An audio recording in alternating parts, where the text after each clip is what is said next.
అన్నపూర్ణతో ఆసీనుడైన ఆదిదేవుడా ఆలకించవా, నన్నేలుమింకా నారాయణ ప్రియ నాకెవరు దిక్కు నాగేంద్రహారా.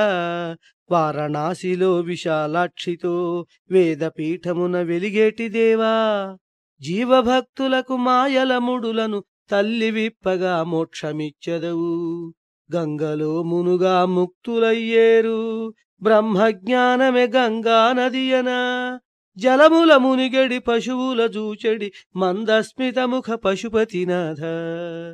జ్ఞానమే తేజము కాశీ అర్థమదే, జ్ఞాన ప్రాప్తియ కాశీ గమనము. భక్త్యావేశమే గంగా స్నానము, పరమార్థదత్త పరమేశవేశ. సర్వపాపహర ఈ భక్తి గంగా, నీ కరుణ హిమమే ప్రవహించనదిగా. అంతరార్థమున పశుపతిని పొందు, బాహ్యార్థమైన పశుజన్మ పొందు. అన్నపూర్ణతో ఆసీనుడైన ఆదిదేవుడా ఆలకించవ, నన్నేలుమింకా నారాయణ ప్రియ నాకెవరు దిక్కు నాగేంద్రహార.